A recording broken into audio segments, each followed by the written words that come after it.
Assalamualaikum warahmatullahi wabarakatuh. Selamat sore dan selamat datang di ASHOGI. Apa saja kutanya Himpunan Onkologi Ginekologi Indonesia. ASHOGI merupakan webinar online series yang diselenggarakan oleh HOGI dan menjadi wadah diskusi seputar permasalahan dan kasus-kasus terkait onkologi ginekologi. Sampailah kita hari ini di ASHOGI seri ke-56 dan alhamdulillah senang sekali rasanya saya Dr. Hoirunisa bisa hadir kembali menemani Anda semua tentunya bersama ASHOGI di setiap hari Rabu sore. Dan tak lupa kami ucapkan terima kasih untuk para rekan sejawat dokter, SPOG Umum, Ginekolog, Onkologis, serta para guru besar yang telah meluangkan waktunya dan secara rutin dan konsisten mengikuti ASHOGI dari minggu ke minggunya. Dan pada sore hari ini, seperti biasanya selama 60 menit ke depan, kami akan kembali berdiskusi interaktif santai, tentunya bersama para narasumber yang sudah pakar di bidangnya. Untuk seluruh peserta yang hadir akan mendapatkan sertifikat ber-SKPID dan kehadiran peserta akan tercatat secara otomatis melalui sistem Zoom, sehingga tidak perlu lagi untuk mengisi link absensi. Dan selama acara kami harapkan kepada seluruh peserta untuk dapat berpartisipasi aktif dengan mengajukan pertanyaan secara langsung dengan terlebih dahulu menekan tombol raise hand atau dapat menuliskan pertanyaannya di kolom Q&A yang telah kami sediakan. Dan sebelum kita memulai diskusi kita pada sore hari ini, perkenankan saya memperkenalkan dua orang narasumber yang telah bersedia hadir dan berbagi pengalamannya dengan kita semua. Yang pertama yaitu Dr. Brahmana Askandar, spesialis obstetrik ginekologi, subspesialis onkologi. Beliau adalah konsultan onkologi ginekologi dari Fakultas Kedokteran Universitas Airlangga Surabaya dan sekaligus sebagai Ketua Umum HOGI. Selamat sore Dr. Brahmana. Ya, selamat sore. Assalamualaikum warahmatullahi wabarakatuh. Waalaikumsalam warahmatullahi wabarakatuh. Narasumber kita yang kedua yaitu Dr. Syarfianti Arifudin, spesialis obstetrik ginekologi, subspesialis onkologi.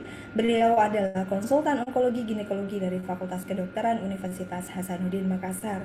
Selamat sore Dr. Syarfianti. Dan diskusi sore dok, sore. Dan diskusi kita sore hari ini akan dipandu oleh moderator kita, yaitu Dr. Teuku Mirza Iskandar, spesialis obstetrik ginekologi, subspesialis onkologi. Beliau adalah konsultan onkologi ginekologi dari Fakultas Kedokteran Universitas Diponegoro Semarang, sekaligus sebagai sekretaris Dewan Pembina PP POGI. Selamat sore, Dr. Mirza. Selamat sore, Mbak Dr. Hoirunisa. Salam sehat semua.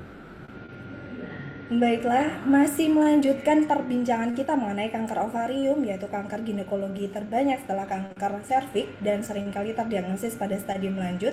Setelah sebelumnya kita sudah membicarakan mengenai persiapan perioperatif, peranan frozen section, dan histopatologi, hari ini kita akan membicarakan A to Z tentang operasi pada kanker ovarium.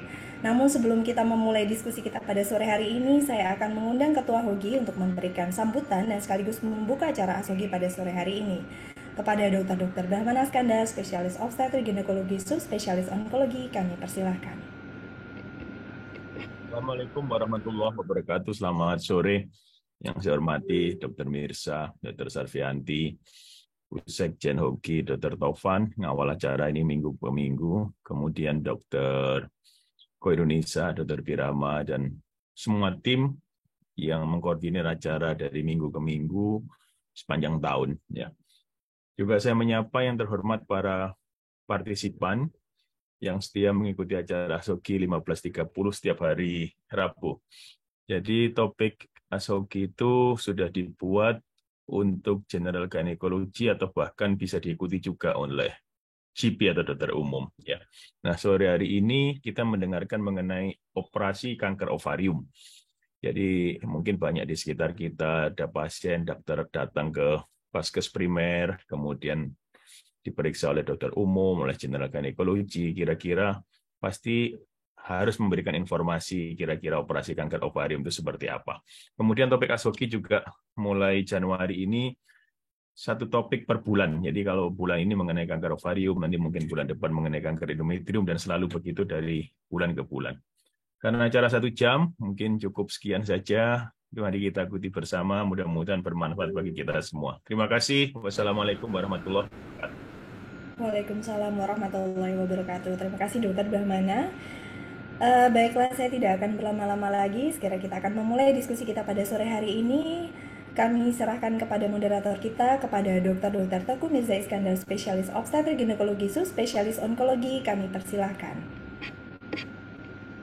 Ya, terima kasih Dr. Nisa. Assalamualaikum warahmatullahi wabarakatuh. Jadi Salam. yang saya hormati para pembicara dalam hal ini Dr.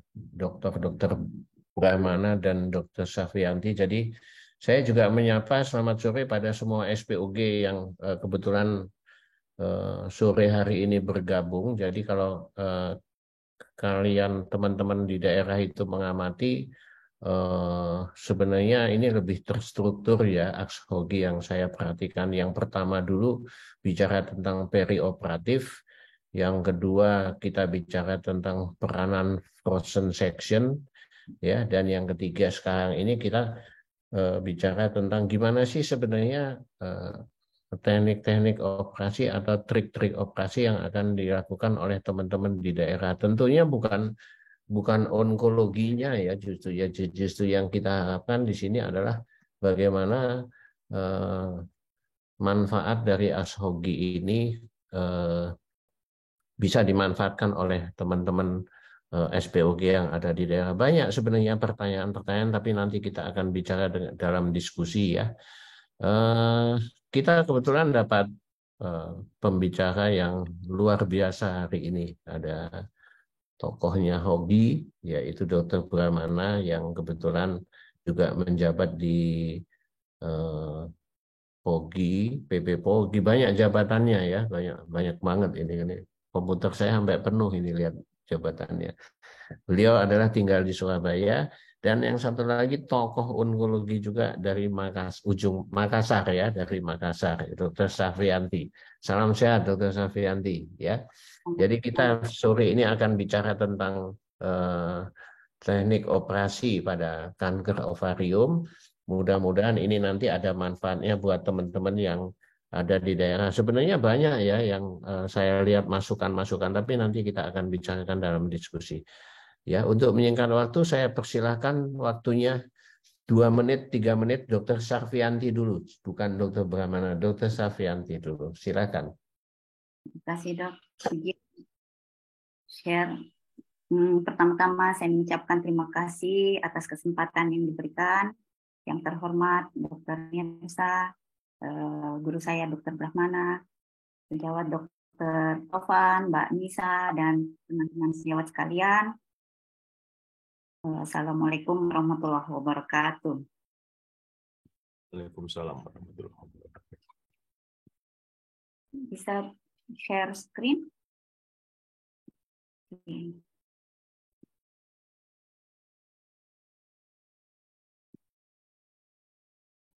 Apakah sudah tampak? Sudah, Dok. Oh, ya. Sedikit yang ingin saya sampaikan pada ASHOGI kali ini, bahwa pada operasi kanker ovarium kita akan dihadapkan pada masalah neoplasma ovarium, apakah ini curiga ganas ataukah dia sudah stadium lanjut.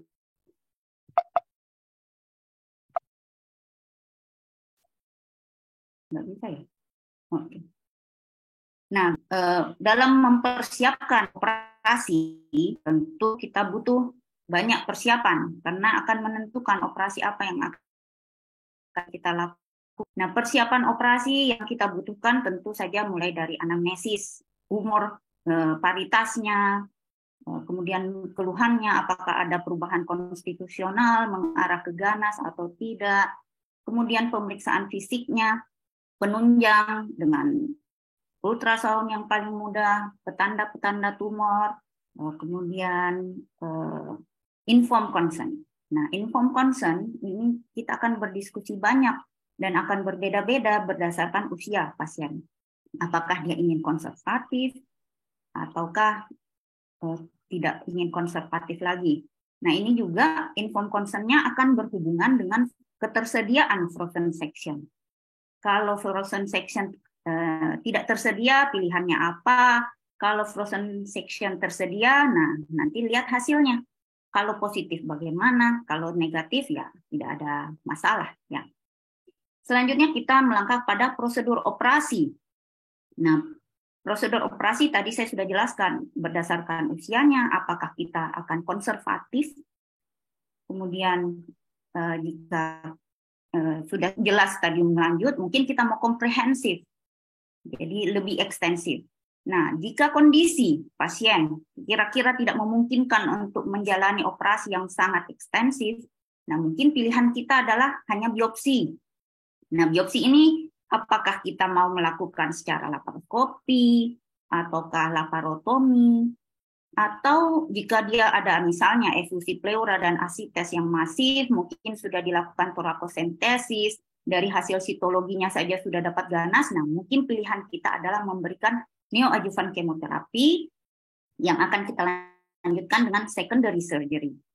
Nah, dari hasil operasi kita dapat menentukan stadium Duranto op, ya, tapi ini masih sementara. Karena kita harus konfirmasi dengan pasca operasi hasil histopatologinya seperti apa. Jika hasil histopatologinya mendukung suatu stadium yang masih awal, kemudian diferensiasinya juga baik, mungkin kita bisa follow up saja. Tetapi jika ternyata sudah stadium lanjut, mungkin kita harus lanjutkan dengan kemoterapi. Jadi prinsipnya operasi pada kanker ovarium pada stadium awal adalah surgical staging. Surgical staging ini untuk menentukan stadiumnya, apakah benar stadium awal atau sudah stadium lanjut. Kepentingannya apa? Adalah untuk menentukan pasca operasi akan kita berikan adjuvan kemoterapi atau tidak perlu adjuvan. Sedangkan untuk stadium lanjut, tujuan operasinya adalah sitoreduktif atau debulking. Saya menggunakan istilah sitoreduktif karena istilah debulking kadang salah kaprah, mungkin nanti bisa didiskusikan. Banyak yang hanya mengangkat tumor dan mengatakan itu debulking. Nah, sebenarnya debulking itu mengangkat sebanyak-banyaknya sehingga idealnya adalah sampai tidak ada residual mass secara makroskopik atau zero, ya. Secara makroskopik tidak ada lagi lesi di mana-mana. Nah, ini kepentingannya nanti supaya prognosis dan survivalnya lebih baik. Nah, jika stadium lanjut, apakah perlu kemoterapi? Saya rasa ini jelas harus diberikan kemoterapi. Nah, operasi pada kanker ovarium tadi saya sudah jelaskan mengenai surgical staging dan sitoreduktif. Tindakan yang dilakukan adalah ada bisa dibaca di sini. Surgical staging itu istilah yang banyak digunakan, bisa konservatif, bisa komprehensif atau komplit. Kemudian bisa ada istilah incomplete surgical staging jika hanya dilakukan misalnya SO atau hanya dilakukan HT-SOB tanpa prosedur-prosedur yang lain, misalnya bilas peritoneum, omentektomi, biopsi, itu jika tidak dilakukan maka istilahnya bisa dikatakan incomplete surgical staging. Nah, kalau mengenai sitoreduktif, hampir sama dengan tadi surgical staging, cuman dia kalau ada nodul-nodul yang tampak, misalnya ada di diafragma, kita lakukan stripping diafragma, ada lesi di hepar, kita reseksi hepar, di usus, reseksi usus, nah itu lebih ekstensif lagi. Nah, idealnya adalah komplit, tadi zero residual tumor. Optimal jika kurang dari 1 cm kubik, ya. Jadi volume dari tumor yang sisa itu harus 1 cm kubik. Kalau lebih dari 1 cm kubik disebut suboptimal. Kemudian ada juga istilah interval atau secondary surgery jika kita tadi berikan neoadjuvan. Nah, jadi setelah operasi kita tentukan stadium awal dan hanya stadium 1A yang diferensiasi baik yang tidak perlu kemoterapi. Jadi pentingnya surgical staging untuk menentukan pasien kita akan kita follow up saja atau kita harus berikan kemoterapi. Sedikit ilustrasi kasus, mudah tidak terlalu lama saya.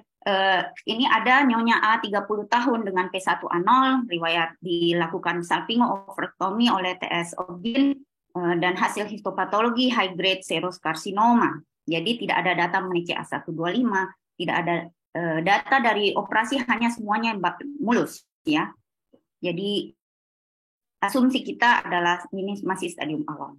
Terus what next? Jadi sampai di kita lakukan pemeriksaan tambahan CA125 ternyata di atas 600, CT scan abdomen maupun fototoraks normal. Jadi selanjutnya apa? Informed consent.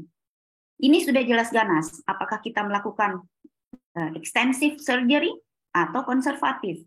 Jadi kita harus diskusikan bersama pasien dan pasien minta konservatif. Jadi informed consent yang baik dia memilih konservatif, kita lakukan konservatif surgical staging dengan melihat seluruhnya uterus dan ovarium kontralateral bagus.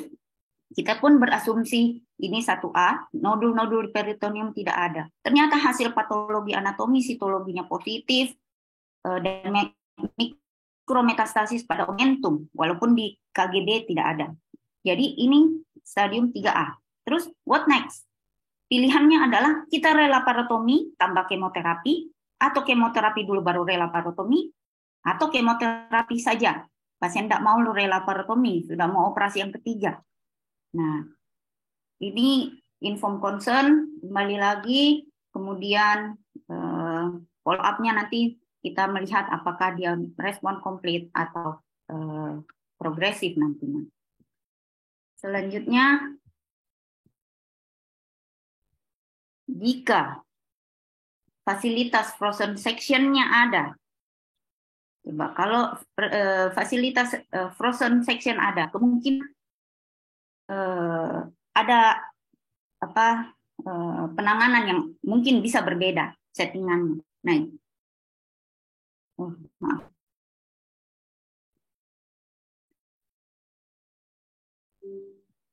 maaf. Jika frozen section, mengenai fasilitas frozen section, jika frozen section tidak ada, maka tindakannya pasti kalau terjadi pada onkolog pun mungkin kita akan melakukan tindakan yang sama, SO.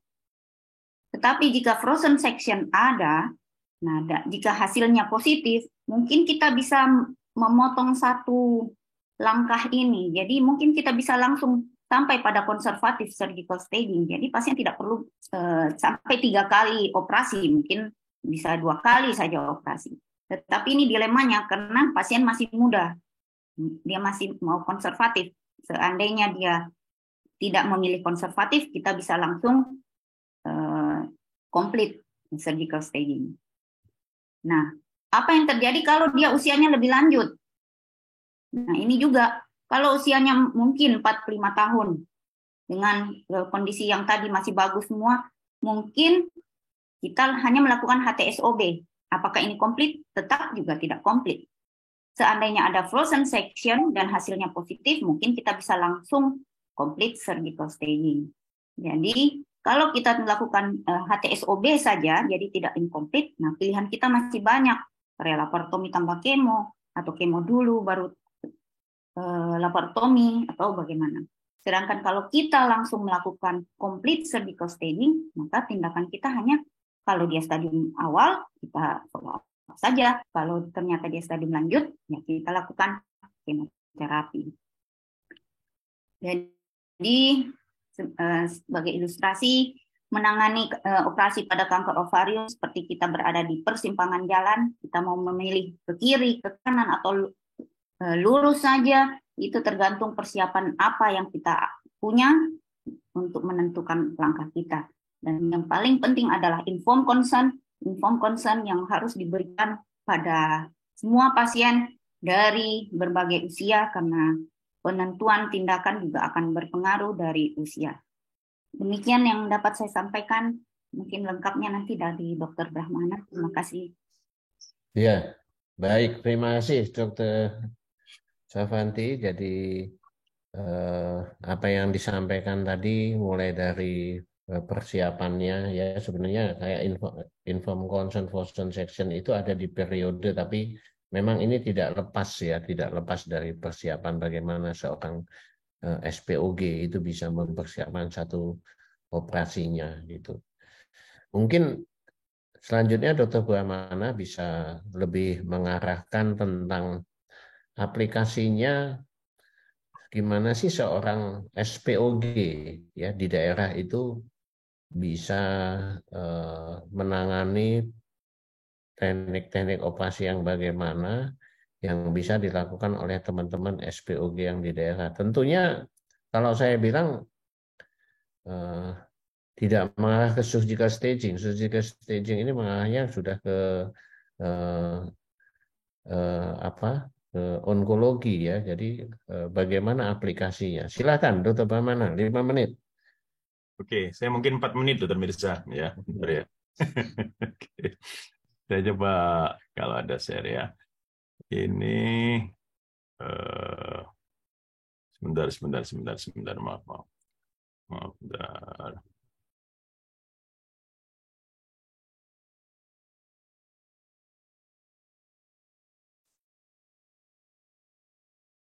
Ya, oke. Mari kita refreshing. Nanti apa peran SPOG di mana kita diskusikan ya. Nah, tadi Dokter Sarvianti sudah menjelaskan ya. Jadi menurut saya begini saja untuk mudahnya itu ya. Operasi itu dibagi 2. 1 untuk stadium dini, 2 untuk stadium lanjut. Tetapi keduanya itu mempunyai spesifitas dan kompetensi yang harus dikuasai. Contoh pada stadium dini, kita lihat di sini. Stadium dini limited to the ovary ya. Kita lihat contoh-contoh di sini ya dari ini tutup saya. Bentar. Nah, kita lihat ya stadium ini ya. Stadium 3C begitu ya, atau stadium 3 definisinya ya.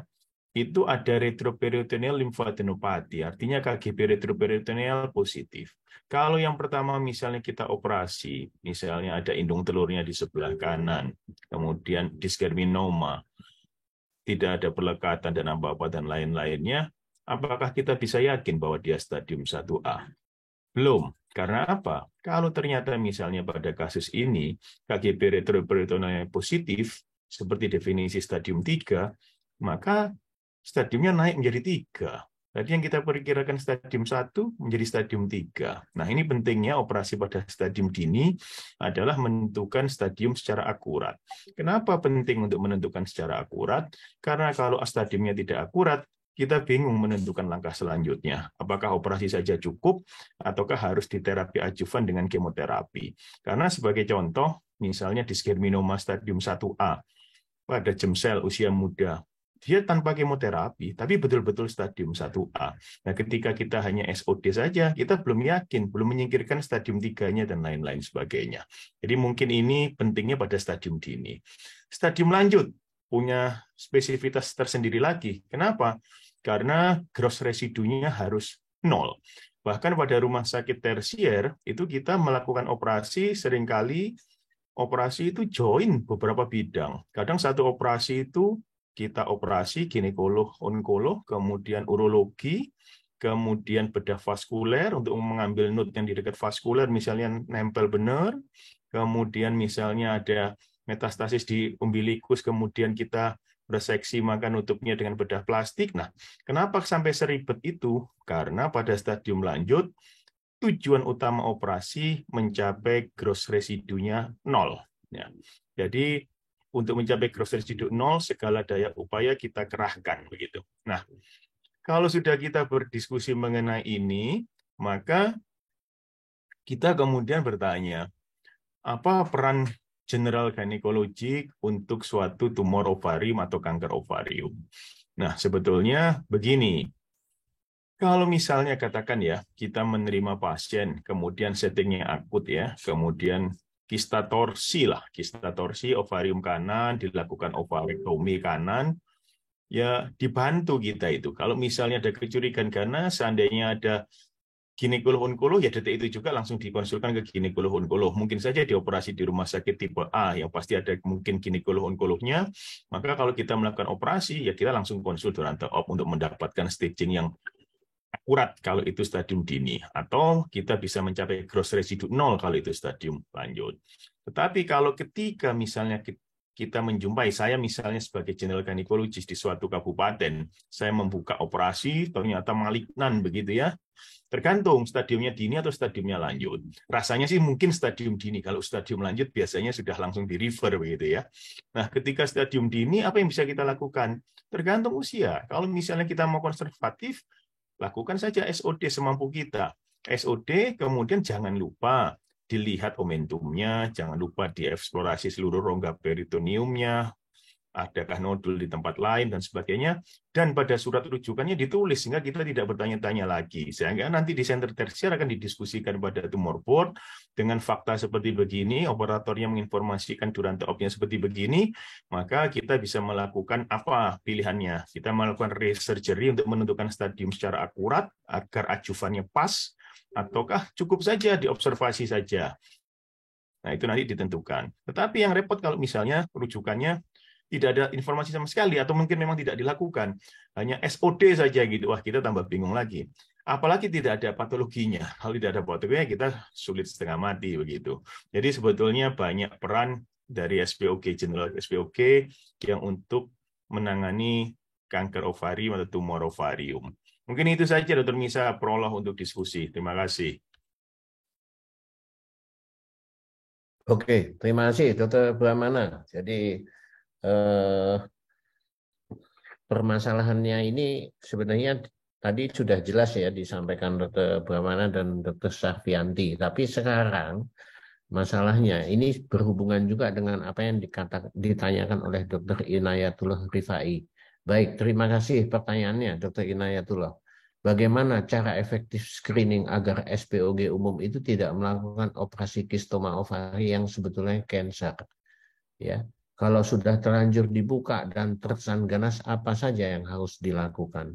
Jadi memang tadi Dr. Brahmana menyinggung tentang stadium dini, ya stadium dini, ya. Kemudian tentunya kalau kita bisa melakukan diagnostik ini, kira-kira ini suatu stadium dini atau kista operable, kita kan pasti berpikir mampu nggak kita melakukan dengan optimal operasi. Ya, itu yang harus dipikirkan. Mampu nggak? Apakah harus mampu? Jawabannya tidak. Ya, tapi kita harus berikan tadi Dr. Sarvianti menyebutkan inform consent yang benar bahwa kita bisa melakukan operasi itu bisa terangkat semua, bisa tidak terangkat, bisa terangkat sebagian gitu. Nah, sekarang dalam posisi di daerah yang kita tidak punya onkologi misalnya, ya Dr. Brahmana dan Dr. Sarvianti. Jadi pertanyaannya, kalau SPOG umum itu di daerah membuka, kemudian dia mendapatkan klinisnya ganas, apa yang harus mereka lakukan gitu? Ya, ini jadi bayangannya di daerah yang memang semua dalam fasilitas yang minim gitu di daerah ya, jadi bukan kayak di Mojokerto ya, di daerah Jawa itu saya rasa semuanya sudah tercapai semua ya, sudah ada semua. Tapi kalau yang di luar pelosok itu Pak, monggo silakan Dr. Sarvianti pendapatnya dulu. Terima kasih Dok. Jadi untuk screening tadi telah saya sampaikan persiapan operasi. Mulai dari anamnesis. Anamnesis itu apakah gejala terjadi dalam waktu singkat, progresif. Kalau progresif kemungkinan ke arah ganas. Kemudian ada penurunan berat badan, gangguan buang air besar. Kita lihat klinis pasiennya apakah dia tampak pucat, kesakitan, atau segar-segar saja. Kemudian pemeriksaan fisik yang kita lakukan adalah mobilitas tumornya, konsistensi tumornya, dan pemeriksaan penunjang yang dapat kita lakukan paling mudah adalah ultrasound. Saya rasa walaupun di daerah ultrasound ada. Jadi kita melihat konsistensi tumornya. Apakah simple, hanya kista reguler, ataukah ada bagian padat. Mudahnya kalau ada bagian padat, sebaiknya kita rujuk, kita curiga ke arah ganas. Kalaupun dia padat, yang perlu kita lihat adalah tepi luar dari kistanya itu apakah reguler atau ada papil-papil. Nah, kalau tidak ada fasilitas petanda tumor, ya dari anamnesis pemeriksaan fisik itu sudah bisa kita tentukan. Kita bisa menggunakan IOTA atau kalau ada CA125 RMI itu. Kemudian kalau memang semua masih bagus, kita tidak curiga ke arah ganas, silakan dibuka. Nah, kalau sudah terlanjur dibuka dan terkesan keganasan, kita lihat lagi apakah kita bisa melakukan minimal SO. Kalau melengket sekali tidak bisa di SO, ya tidak usah di apa-apakan, biopsi, aspirasi cairan asites kalau ada, atau bilas peritoneum, minimal itu, dan eksplorasi. Tadi Dokter Brahmana sudah sampaikan, eksplorasi lah. Apakah di peritoneumnya ada, di omentumnya ada, beri informasi kepada kita nanti. Dan jangan lupa di PA-kan. Kemudian setelah ada hasil PA-nya diberi inform consent bahwa akan dirujuk karena untuk penanganan lebih lanjut. Saya rasa sekian dari saya, Dok. Nanti Dokter Brahmana melengkapi. Ya, baik. Terima kasih, Dr. Safianti. Jadi diagnostik saya rasa dari USG mampu ya, SPOG kita ya mampu. Kemudian kita melihat waktu dibuka ternyata terkesan ganas gitu. Terus bagaimana Dr. Brahmana selanjutnya versinya Dr. Brahmana? Oke, terima kasih Dr. Mirsa. Rasanya setting yang seperti Dr. Mirsa ini mestinya asumsinya kanker ovarium stadium dini, ya kan? Kalau stadium lanjut, ya mungkin sudah sangat jelas begitu ya. Stadium lanjut ada asites, kemudian ada perlengketan mungkin dari CT scan, MRI-nya dan lain-lain. Oke lah, kita kembali ke stadium dini. Kalau stadium dini dugaannya bukan malignan, kemudian dibuka Duranto op-nya, curiga malignan. Ya, kita bertanya lagi, yang tadinya USG kita itu stadium dini, curiga malignannya dari apa pada waktu Duranta op? Oke, saya curiga malignannya karena ada dungkul-dungkul di serosa dari tumor ovariumnya yang saya tidak deteksi pada saat preoperatif. Nah, kalau memang seperti demikian, apa yang dilakukan? Ya itu tadi yang saya berpesan tadi. Oke, dilakukan semampu mungkin. Tergantung umurnya. Katakan misalnya umurnya 55. Oke, kita mampu melakukan HTSOP atau THBSO begitu ya. Tapi saya tidak mampu melakukan limfadenektomi dan lain-lain. Itu sudah cukup dan memberikan informasi ke kita bagaimana peritoneum, bagaimana omentum dan lain-lain. Dan nanti seperti begini pada saat kita menerima rujukan itu. Kalau memang sudah ada indikasi untuk memberikan kemoterapi, itu kita bisa lebih santai, Dr. Mirsa. Contohnya begini ya. Misalnya pada germ cell itu pada endothelial sinus tumor, berapapun stadiumnya, diberikan kemoterapi. Ketika kita mendapat pasien rujukan itu sudah dilakukan SOD, hasilnya endodermal sinus tumor, kita lebih santai, tidak usah ribet-ribet kita melakukan harus restaging. Karena apa? Sudah ada indikasi kemoterapi. Berbeda kalau ada indikasi yang bisa bebas kemoterapi, maka kita harus berstadiumnya betul-betul.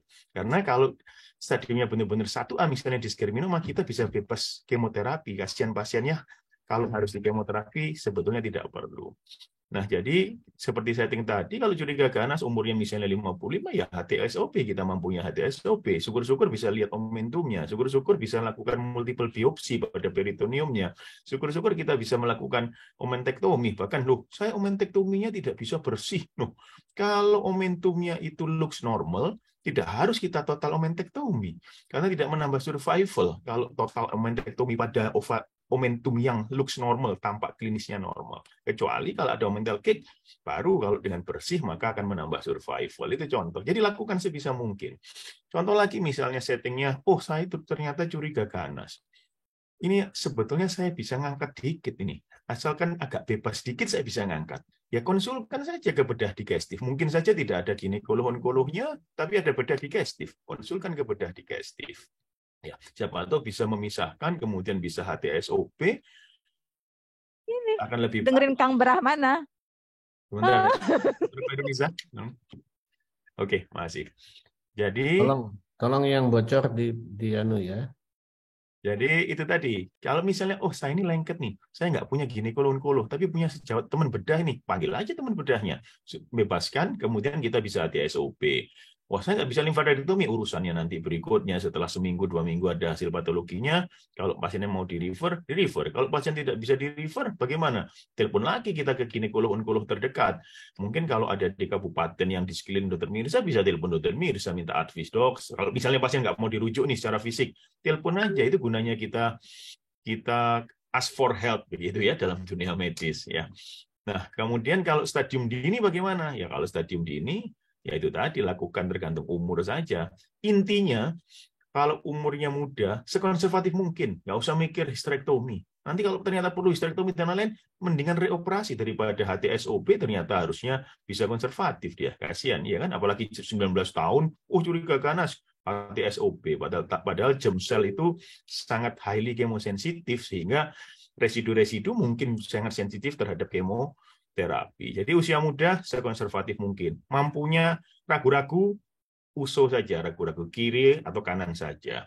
Tidak adekuat, urusannya center tersier, telepon dan lain-lain, dengan inform consent, diskusi dengan pasien, persetujuan dengan pasien. Mungkin gitu, Dokter Mirza. Ya, terima kasih Dr. Brahmana, Dr. Safrianti. Jadi ini juga saya lihat banyak ya pertanyaannya ya. Jadi berhubungan juga apa yang dikatakan. Nah, nggak apa-apa. Itu namanya takdir ya. Ya, takdir lillahi ta'ala. Ya, yang dipertanyakan Dr. Faisal ya. Ini yang kedua, pertanyaan yang pertama tadi yang dijelaskan Dr. Brahmana tadi, bahwa prinsipnya kalau pertanyaannya begini, Dr. Brahmana, Dr. Safrianti, kalau ada nona kemudian klinis ganas, boleh nggak kita langsung TAHBSO? Ya, sebenarnya jawabannya kalau masih bisa SOU, sebaiknya SOU itu. Ya, jadi ini sudah menjawab. Cuman ada pertanyaan lagi, Dr. Safrianti, Dr. Brahmana. Yang kedua dari Dr. Faisal ini, kalau kita melakukan SOU, kemudian hasil PA-nya ganas, ya. Kemudian pasien datang lagi dalam posisi asites, gitu. Pasien tidak mau dirujuk kemana-mana. Kemudian pasien ada keluhan sesak, ya, karena asitesnya. Setelah dilakukan USG ada asites dan cenderung lengket dengan usus sehingga tidak berani melakukan fungsi. Ya, boleh nggak kita melakukan relaparatomi hanya mengeluarkan asitesnya gitu. Masalahnya PA sudah ganas gitu. Monggo Dr. Brahmana dulu. Oke, terima kasih. Ya, ini kan sebetulnya balik lagi, ya ada unsur etika di sini, kemudian kondisi negara kita berbeda dengan di luar negeri. Jadi sekedar informasi, kalau di negara maju, kasus Alvarim itu centralized semuanya, ditangani di satu center, sehingga penelitian dipusatkan di center itu, perkembangan alat di pusat itu, tapi kan gampang dirujuk. Jadi kita BPJS-nya ditanggung, keluarganya makannya tidak ditanggung kan, jadi belum lagi transportasinya. Nah, kembali lagi, ini asites. Saya ini nggak berani untuk melakukan fungsi. Dugaan saya ini lengket usus. Boleh nggak kita coba-coba? Nggak boleh, karena duham untuk pasien. Sudah tahu kita ini lengket usus, kok kemudian kita takut, kemudian dicoba-coba. Intinya nggak boleh dicoba-coba. Mana yang dianggap seaman mungkin? Dok, saya itu amannya mungkin saya operasi dengan mini insisi tapi laparotomi sehingga saya bisa mengeluarkan asitesnya. Diskusilah kita dengan pasien, diskusi, ditulis. Jadi prinsip kedokteran itu kerjakan apa yang ditulis, tulis apa yang dikerjakan, begitu ya. Nah kemudian ya kita laparotomi, mini laparotomi. Nanti diskusikan dengan anestesi yang seaman mungkin. Ini kondisi ekstrim loh ya. Saya bilang ini kondisi ekstrim. Ini kita tidak di kondisi di Surabaya, di Semarang, di Makassar, dan di kota-kota besar ya, tapi kondisi ekstrim. Saya hanya merasa aman melalui laparotomi. Ya kerjakan laparotomi. Itu opini pribadi saya. Saya tidak aman untuk mengerjakan fungsi. Ya jangan dikerjakan untuk pasien. Tidak boleh dicoba-coba begitu ya. Jadi do no harm untuk pasien. Begitu saya, Dr. Mirza. Masih. Ya, terima kasih, Dr. Brahmana. Dr. Safrianti, silakan. Jadi, dok ya, jadi ragu, sebaiknya jangan coba-coba. Biasanya dengan ultrasound bisa kita lihat ada daerah-daerah yang cairan langsung di bawah kulit. Nah, mungkin kita memilih daerah situ hanya menggunakan avocat besar 16 atau 14 kalau ada, itu kita fungsi daerah situ hanya untuk paliatif ya. Kalau pasien betul-betul tidak mau dirujuk.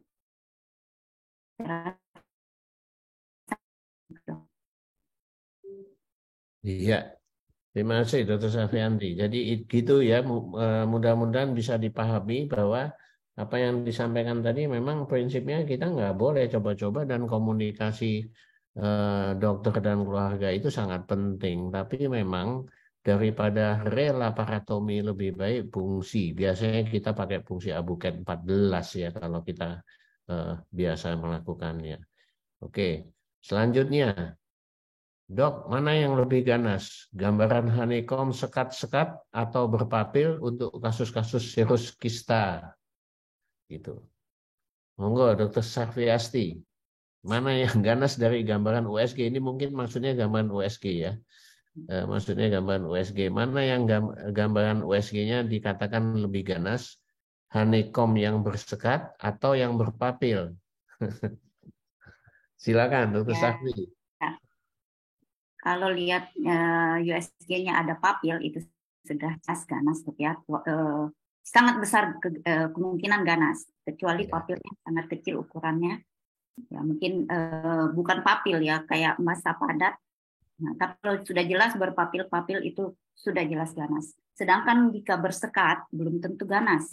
Endometriosis pun masih bisa bersekat. Nah, kita lihat lagi bagian sekat-sekatnya, ketebalan sekatnya, ada pulsasi di sekatnya, kemudian itu ketebalan sekat. Kalau tipis saja, kemungkinan dia bisa saja Cina, walaupun bersekat. Ya, makasih dok. Iya, terima kasih. Saya rasa ini sudah jelas ya, dan di semua center pendidikan saya rasa menjelaskan tanda-tanda keganasan dari USG. Ini Dr. Brahmana tidak usah menjawab. Yang menjawab pertanyaan yang ini sekarang. Bolehkah SPOG melakukan omentektomi dan limfadenektomi pada kasus-kasus ovarium curiga ganas yang sudah terlanjur operasi? Silakan, Dr. Sarfiasti dulu. Ya, kalau berbicara limfadenektomi, omentektomi itu berbicara kompetensi dok ya. Iya. Karena tidak ada kompetensinya untuk dokter umum. Walaupun mampu melakukan, kalau Anda lakukan, omentektomi mungkin sih bisa.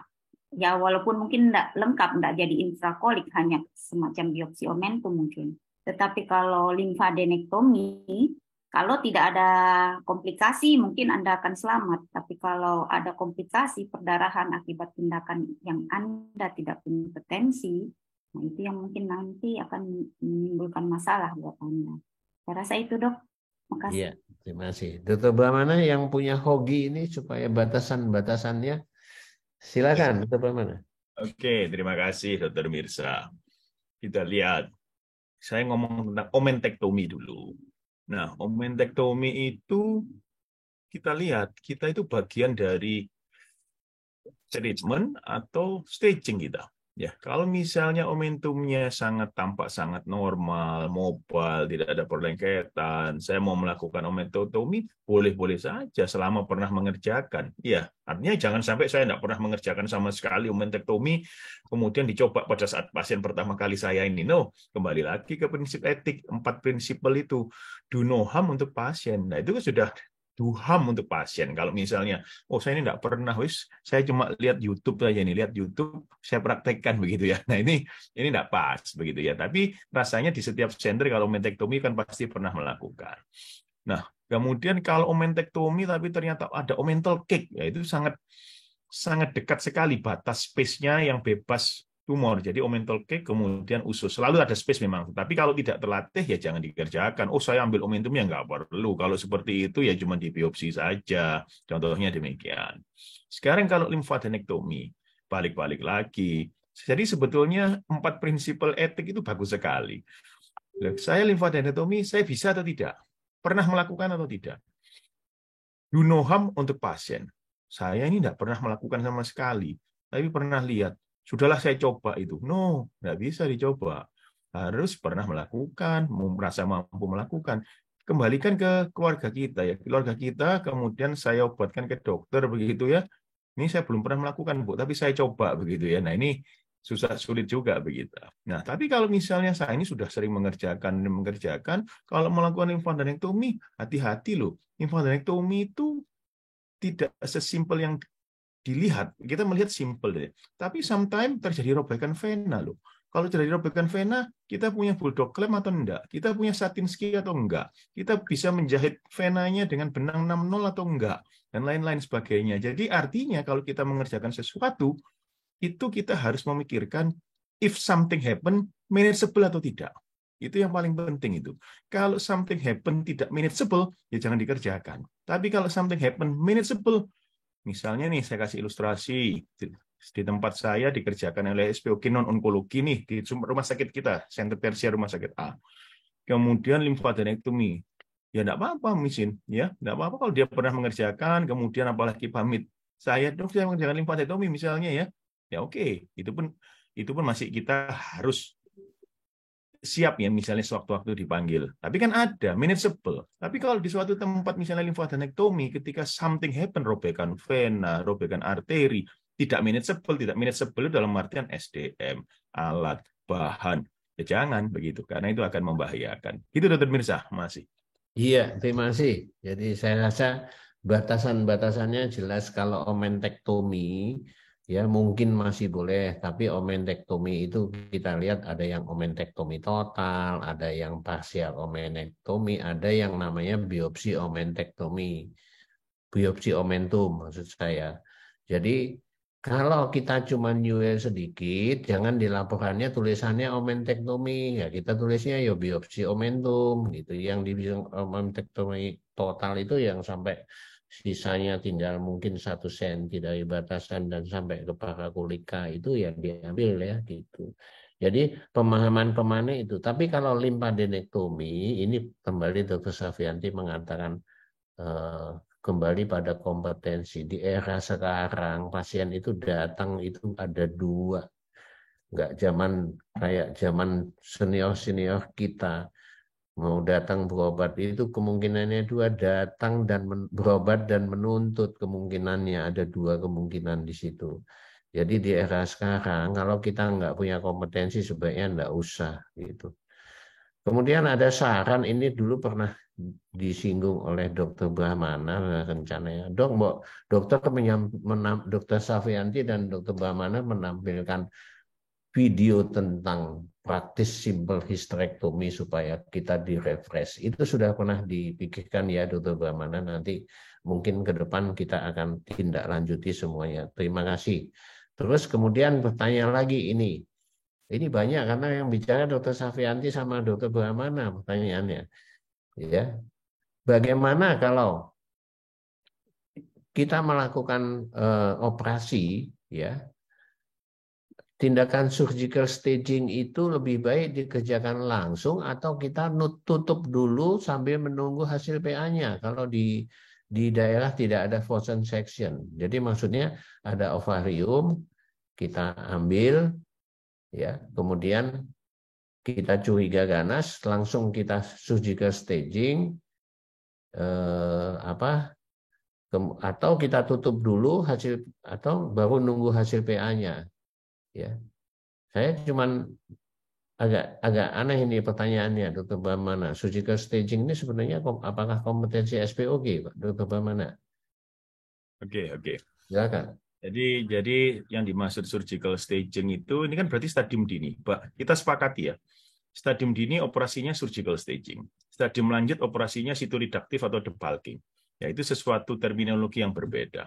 Nah, di dalam surgical staging itu harus mampu satu membuka retroperitoneal space. Ya, jelas harus mampu membuka retroperitoneal space karena melihat lymph node, mengambil eksisi lymph node itu merupakan bagian dari surgical staging untuk menentukan stadium. Kenapa? Kemudian ada yang mengatakan, oh ini apa berubah stadiumnya kalau kelihatannya normal, kalau kelihatannya stadium dini, apa perlu diangkat limfonodnya? Perlu jawabnya. Kenapa? Kalau limfonodnya positif, langsung jadi stadium 3 dia. Yang tadinya mungkin bisa diobservasi saja niatnya tanpa kemo, ternyata harus kemoterapi. Itu contoh perubahan manajemen yang nyata ketika kita melakukan surgical staging dengan akurat sehingga mendapat stadium yang akurat. Nah, kemudian tanya lagi kita. Nah, kalau lymph node-nya itu looks normal ya, tidak ada apa-apa dari MRI-nya, dari CT scan-nya, apa harus kita melakukan lymphadenectomy? Jawabnya itu incidence lymph node yang normal belum tentu tidak metastasis, lymph node yang besar belum tentu metastasis. Itu prinsipnya itu, ya itunya ya. Nah, nanti kita tidak berbicara tentang survival dan lain-lain. Jadi jawabnya Dr. Mirsa, kalau lymphadenectomy dalam kompetensi SPOG sesuai dari kolegium kan memang tidak masuk di dalam kompetensi yang harus kompeten, Dr. Mirza. Gitu, Dr. Mirza. Ya, masih. Ya. Jadi kembali kepada kompetensi ya, Pak ya. Ya. Silakan Dr. Safianti, mau menambahi. Ya, terima kasih dok. Jadi prinsipnya sama. Nah pada kasus ini karena masih suspek tumor ganas dok ya, mungkin masih ragu-ragu ini ganas atau jinak, ataupun kalau ganas masih stadium awal, di mana pada sel ovarium stadium awal biasanya tumornya juga masih kelihatan baik-baik saja. Jadi tidak ada fasilitas frozen section. Kalau saya menganjurkan lebih baik kita lebih konservatif dengan informed consent. Sekali lagi informed consent, kemungkinan yang akan dihadapi jika kita hanya konservatif dan hanya melakukan misalnya SO, jika hasilnya ganas, what next itu sudah dibicarakan sejak awal, sejak sebelum operasi. Jadi lebih mudah untuk kita, karena pasiennya masih muda, lebih mudah untuk kita melakukan relaparotomi daripada kalau kita sudah angkat semua, ternyata hasilnya jinak, tidak bisa nempel lagi itu uterus dan ovarium satunya. Saya rasa begitu dok, terima kasih. Iya, baik, terima kasih Dr. Safianti. Jadi prinsipnya kalau kita tidak punya kompetensi untuk lymphadenectomy, sebaiknya tidak usah melakukan lymphadenectomy. Jadi lebih baik kalau memang kita melakukan salpingo-ovectomy, lakukan salpingo-ovectomy yang benar, bersih dengan memotong ligamentum infundibulopelvicum-nya ya, semuanya tempat-tempat penjalangan itu diangkat semua sudah bagus itu untuk SPOG umum gitu. Jadi teknik-teknik operasi, jadi nggak usah saya kepengen lymphadenectomy. Kalau memang kepengen lymphadenectomy, nah nanti sekolah onkologi gitu ya, jadi kompetensinya gitu. Masih ada 2 pertanyaan lagi. Kalau pasiennya tidak mau operasi complete surgical staging karena masih ingin hamil, apa yang sebaiknya dilakukan? Dan bagaimana observasi yang kita lakukan sebagai SPOG? Jadi ada pasien ovari, dia tidak mau di complete surgical staging. Jadi complete surgical staging itu pemahaman complete surgical staging itu bilasan diambil, TAHBSO, lymphadenectomy kiri kanan, kemudian omentektomi ya, itu yang maksudnya gitu ya. Pasiennya enggak mau karena pengen hamil. Kemudian apa yang kita lakukan di daerah, terus apa yang harus kita lakukan observasinya? Silakan Dr. Safianti. Ya. Jadi tadi sudah di presentasi ada dok ya. Kalau sudah curiga ganas dan pasien masih ingin hamil, yang dapat kita lakukan adalah konservatif surgical staging. Jadi seperti complete staging, tapi tidak mengangkat ovarium kontralateral dan uterus. Hanya uterus dan ovarium kontralateral yang tidak diangkat. Sedangkan prosedur surgical staging yang lainnya, baik aspirasi asites, biopsi peritoneum, omentektomi, lymphadenectomy, itu semua harus dilakukan. Jadi yang mungkin dimaksud ini pasien tidak mau diangkat rahim dan indung telurnya karena masih hamil, tetapi surgical staging prosedur yang lainnya itu harus dilakukan kalau memang itu pada kasus si ovarium ganas, dan tetap inform consent bahwa kalau stadiumnya ternyata stadium lanjut itu tidak ideal penanganannya kita. Jadi observasinya seperti apa? Apakah kalau dia sudah lebih dari 1A diferensiasi baik, ya tetap berarti kita harus berikan kemoterapi. Nah, itu kalau sudah konservatif complete surgical staging, ya. Tapi kalau kita hanya SO, itu kan kita tidak, kembali lagi kita tidak tahu stadiumnya stadium berapa. Berarti harus di relaparotomi untuk complete surgical staging. Jika pasti stadiumnya stadium apa, baru kita bisa menentukan apakah kita mau kemoterapi atau hanya follow up. Kalaupun pasiennya ingin hamil, mungkin setelah kemoterapi mencoba untuk hamil, kalau setelah jumlah anak sudah cukup atau minimal 1 anak sudah cukup, mungkin kita akan tetap melakukan complete staging. Jadi tetap akan kita rencanakan untuk angkat rahim dan indung telur setelah punya anak. Atau jika progresif, belum punya anak sudah progresif, ya terpaksa kita harus salah. Sekian, Dok. Iya, terima kasih Dr. Sarfianti. Saya rasa jelas ya, prinsipnya yang dikatakan konservatif itu adalah meninggalkan ovarium dan uterus supaya bisa hamil, ya. Ini jelas gitu ya. Tapi prosedur penentuan staging yang lain tetap harus dilakukan. Dr. Nisa, saya minta mundur sedikit ya, 2 menit karena ada pertanyaan yang saya rasa penting ini. Dr. Brahmana, kalau menyambung tadi, infertil tadi, pasiennya sudah dioperasi, konservatif surgical staging, dia sudah menikah 1 tahun. Berapa lama kita memberi toleransi dia untuk bisa hamil? Apakah kita harus menunggu sampai dia umur 40 misalnya begitu? Saya terputus, Dr. Mirsa, maaf. Apa pertanyaannya ya? Jadi misalnya gini, ada pasien sudah dilakukan konservatif surgical staging, dia infertil 1 tahun, ya. Kemudian kita melakukan konservatif surgical staging, ya. Ada nggak batasan berapa lama kita boleh melakukan operasi lagi? Oke. Terima kasih. Mari kita kalau gitu kita berbicara mengenai fertility sparing surgery, kemudian conservative surgery, bahkan mungkin ke depan itu salah satu bidang yang mulai harus kita pikirkan bekerja sama dengan FAIR adalah oncofertility. Kenapa pertimbangannya? Karena kanker usianya menjadi semakin muda, begitu ya, semakin menuju ke arah reproduktif.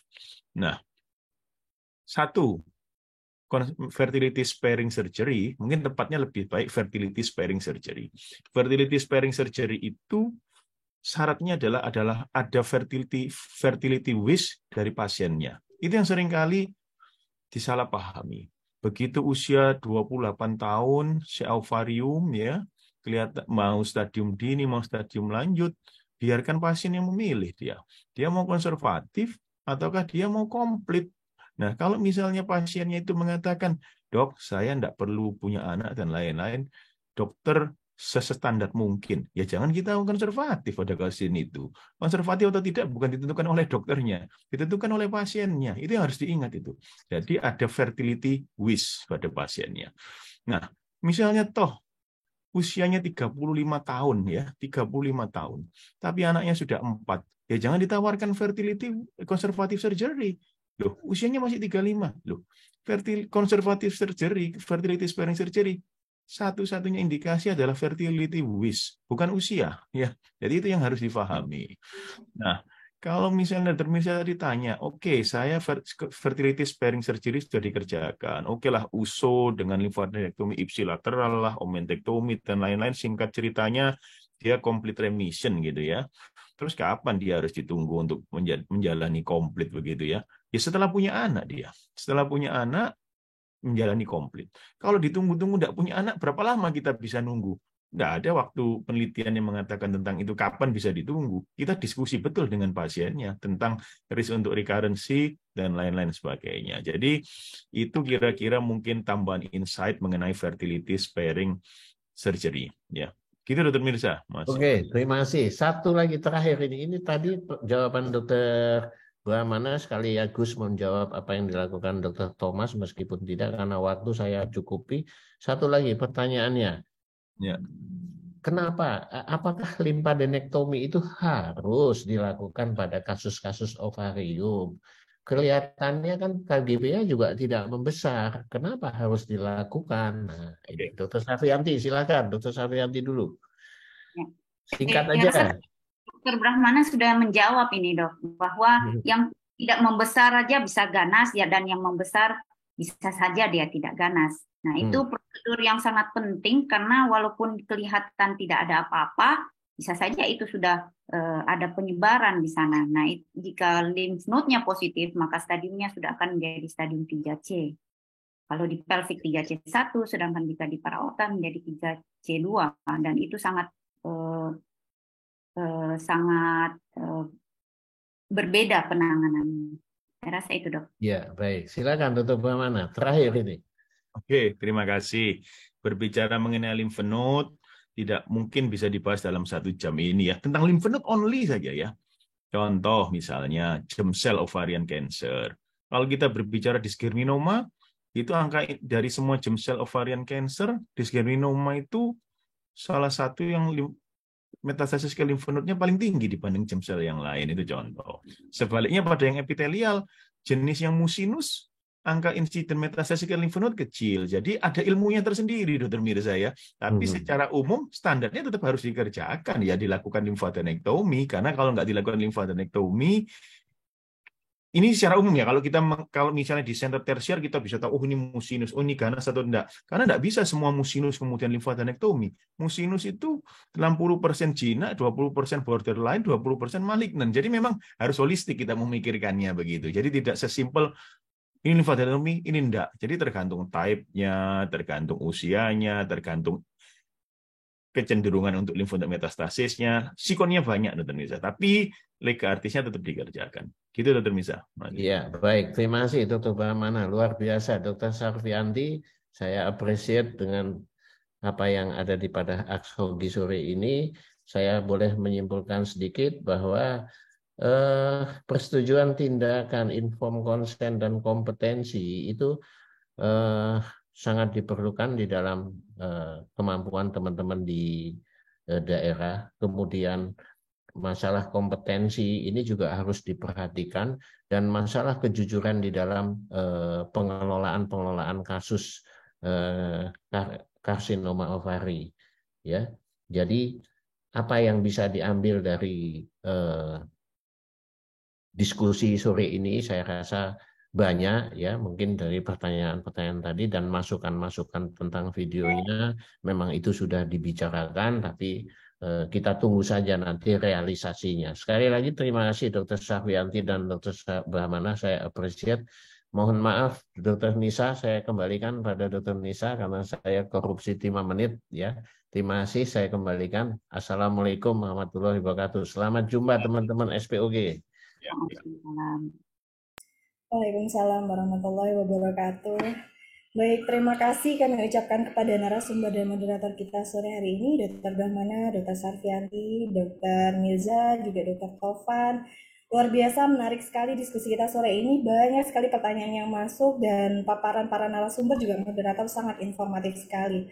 Semoga memberi kita banyak input dalam menghadapi pasien dengan kanker ovarium, dan pada prinsipnya operasi pada stadium awal adalah surgical staging yang adekuat, dan untuk advanced stage yaitu debulking atau sitoreduktif. Dan bila tidak memungkinkan untuk kita merujuk kasus-kasus dengan kecurigaan ganas, evaluasi durante operasi yang cermat, kemudian ditulis secara sistematis di laporan operasi, dan yang paling penting adalah KIE kepada pasien sebaik-baiknya. Dengan berakhirnya diskusi kita sore hari ini, maka sampailah kita di penghujung acara Akshogi. Semoga diskusi kita sore ini membawa banyak manfaat, dan kami ucapkan terima kasih atas perhatian dan atensi seluruh partisipan Akshogi. Mohon maaf bila terdapat hal yang kurang berkenan selama acara berlangsung. Jangan lupa untuk kembali mengikuti seri ASOGI berikutnya, yaitu Manajemen Pos Operatif Kanker Ovarium hari Rabu tanggal 25 Januari 2023 pukul 15.30 waktu Indonesia bagian Barat. Sampai jumpa di ASOGI seri berikutnya. Kami undur diri. Wassalamualaikum warahmatullahi wabarakatuh. Waalaikumsalam. Terima kasih Dr. Pramana, Dr. Sarfianti. Sehat semua. Assalamualaikum warahmatullahi wabarakatuh. Terima kasih Dokter Pramana, Dokter Firza.